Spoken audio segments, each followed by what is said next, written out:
Welcome back. ఇక దేశీయ stock మార్కెట్లు లాభాల్లో ప్రారంభమయ్యాయి. సెన్సెక్స్, నిఫ్టీ లాభాల్లో ట్రేడ్ అవుతున్నాయి. Tech Mahindra, TCS, Bharti Airtel, Hindalco, HDFC Bank షేర్లు లాభాల్లో ట్రేడ్ అవుతున్నాయి. ఇక SBI, NTPC, Britannia, Doctor Reddy's Lab నష్టాల్లో కొనసాగుతున్నాయి.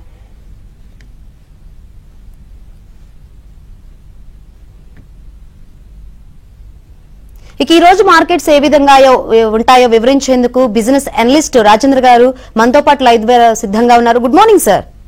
గుడ్ మార్నింగ్ అండి. ఎస్, మార్కెట్స్ చూసుకుంటే డౌన్ ట్రెండ్ లో కొనసాగుతున్నట్టు కనిపిస్తుంది. బట్ పుల్ బ్యాక్ అమ్మకాలు మాత్రం చాలా అట్రాక్టివ్ గా కనిపిస్తున్నాయి. సో ఈ సిచ్యువేషన్ లో నిఫ్టీ గానీ, బ్యాంక్ నిఫ్టీ గానీ ఏ విధంగా ఉంటాయి అనుకోవచ్చు?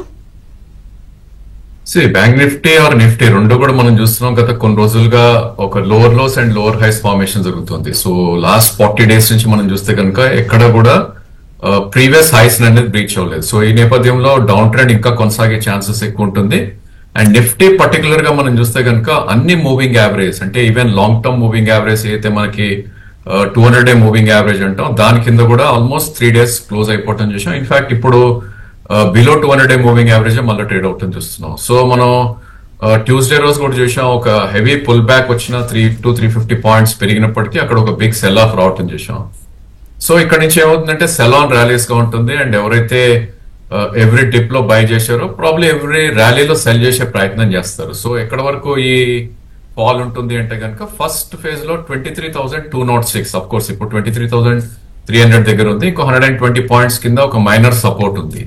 సో ఒకవేళ అది బ్రీచ్ అయింది అంటే కనుక మేబీ 22,800 లెవెల్స్ దాకా కూడా వచ్చేసే ఛాన్సెస్ మనకు కనిపిస్తుంది.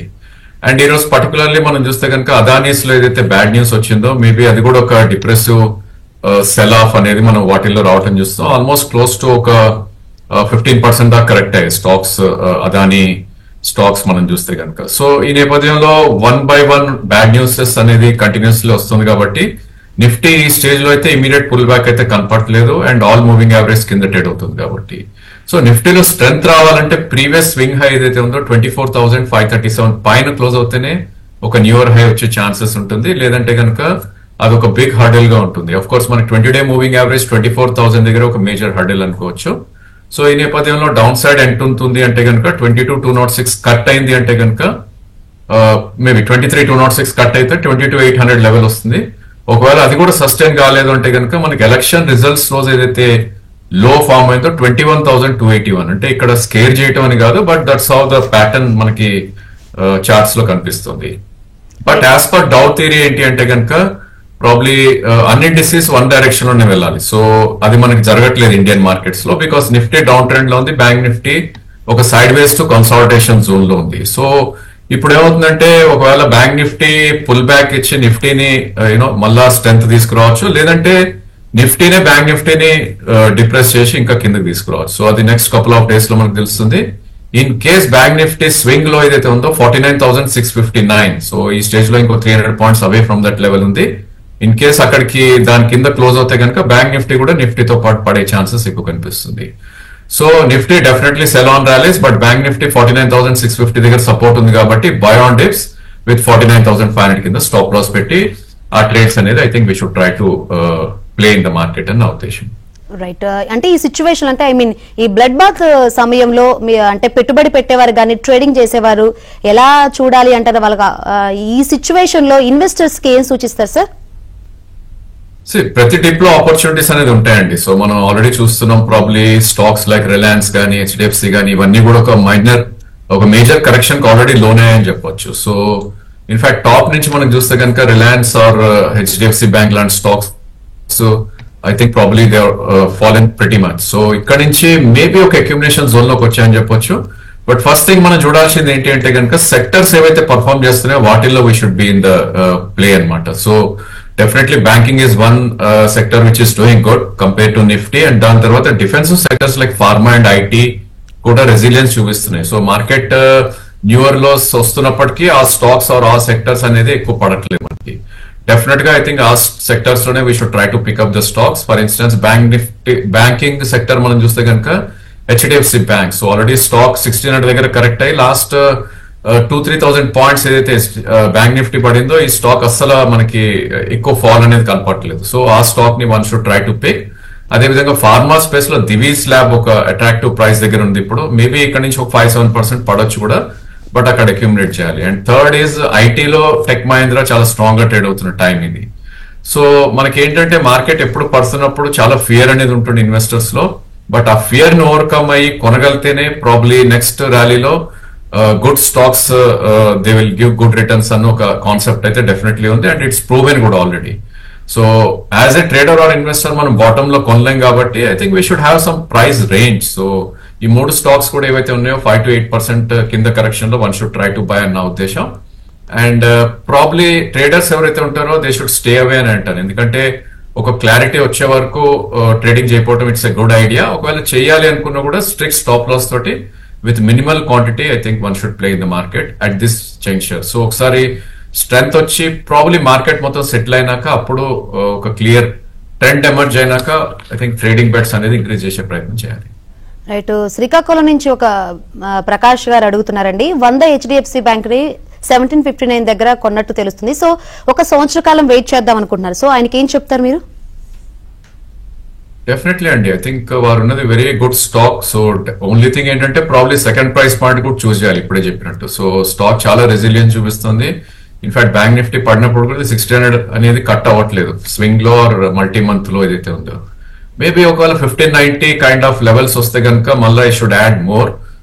1 year టైం ఫ్రేమ్ కాబట్టి డెఫినెట్లీ ఐ థింక్ ఒకసారి అండర్ పర్ఫార్మ్ నుంచి అవుట్ పర్ఫార్మెన్స్ వెళ్తే కనుక ఈ stock at least 15% kind of returns in the next 1 year ఇచ్చే ఛాన్సెస్ మనకి HDFC బ్యాంక్ లో కనిపిస్తుంది కాబట్టి ఐ థింక్ ఈ షుడ్ హోల్డ్ అని నా suggestion. Right.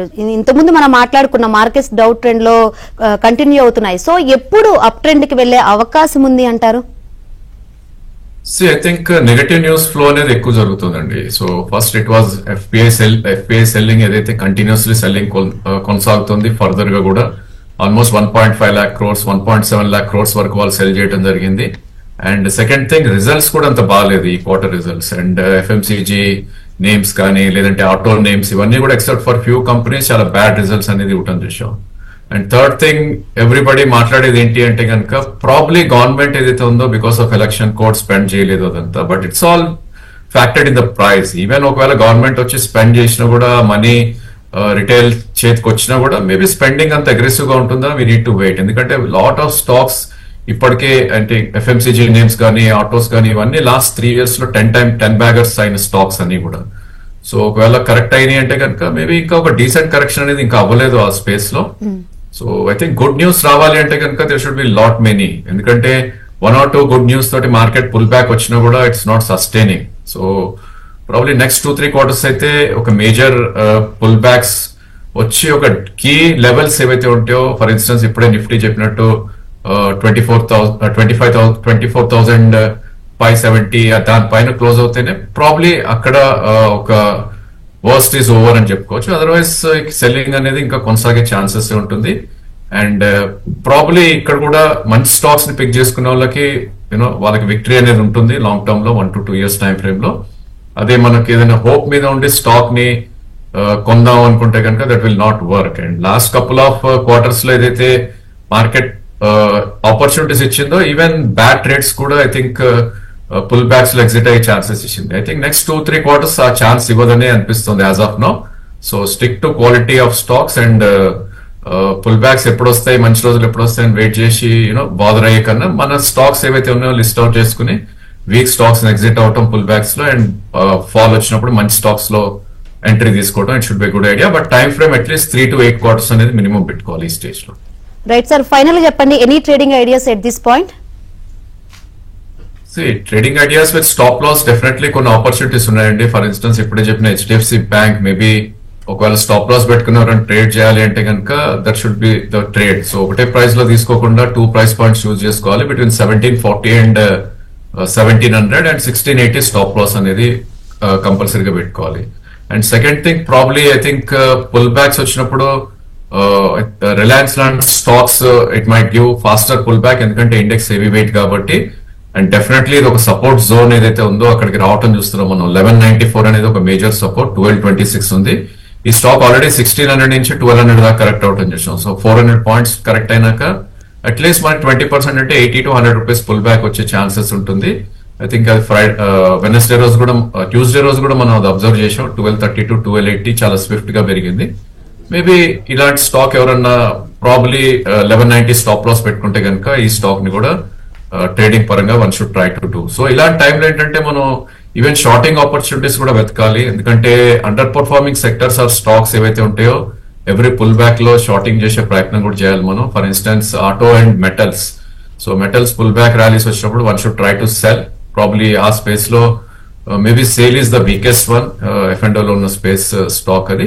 Of course immediately risk to reward అంత ఫేవరబుల్ లేదు కానీ in case SAIL pull back వచ్చి 118 అలా వచ్చింది అంటే కనుక అక్కడ ₹2 స్టాప్ లాస్ అండ్ ₹8 రివార్డ్ లాగా one should try to take at trade అని అర్థమవుతుంది చార్ట్స్ పరంగా. రైట్, ఇప్పుడే చూస్తున్నాం సార్ బ్రేకింగ్ న్యూస్. అదానికి ఎఫెక్ట్ కూడా కనిపిస్తుంది స్టాక్ మార్కెట్లపై. నిఫ్టీ అండ్ సెన్సెక్స్ 600 పాయింట్లు సెన్సెక్స్ నష్టపోతే 200 పాయింట్లు నిఫ్టీ నష్టపోయినట్టు కనిపిస్తుంది. ఏంటి సార్ దీని గురించి ఏం చెప్తారు ఫైనల్ గా? I think 2 years back similar situation అండి. అదానీస్ ఏదైతే స్టాక్స్ మనం చూసాం, హైడెల్బర్గ్ రిపోర్ట్ ఎప్పుడైతే వచ్చిందో ఆ స్టాక్స్ ఆల్మోస్ట్ 50% to 60% దాకా కరెక్ట్ అవుట్ అని చూసాం. ఫర్ ఇన్స్టెన్స్ అదానీ ఎంటర్ప్రైజెస్ అయితే క్లోజ్ టు అబౌట్ 4000 నుంచి 1000 దాకా కూడా రావడం చూసాం. 1/4 కూడా అయిపోవటం చూసాం. Of course that's a high beta stock and ఇది కాబట్టి. అదర్వైజ్ అదానీ పవర్ లాంటి స్టాక్స్ కూడా ఆల్మోస్ట్ హాఫ్ దాకా కరెక్ట్ అవుట్ అని చూసాం. సో ప్రాబ్లీ పెయిన్ అనేది ఇంకా ఉండే ఛాన్సెస్ ఉంటుంది. But definitely I think pull backs అనేది మార్కెట్ లో వస్తాయి కాబట్టి దీని గురించి పెద్ద వరి అవ్వాల్సిన అయితే అవసరం లేదు. We should focus mainly on the core strength. So Adani and Adani ports కొద్దిగా వెయిటేజ్ ఉన్నప్పటికీ ఇండెక్స్ లో అది కొద్దిగానే డ్రాగ్ చేస్తాయి. But in case overall market move అవ్వాలంటే కనుక there are lot of stocks which can pull back like banking or IT names ఏవైతే ఉన్నాయో. So Adani stay away for the time being, ఒక క్లారిటీ వచ్చే వరకు. I think Adani is always probably even markets pull back వచ్చినా కూడా underperform అయితే చేశాయని మనం చెప్పుకోవచ్చు except for Adani Ports. Right, thank you sir, thanks for analysis. ఇవి business updates. Keep watching ABN.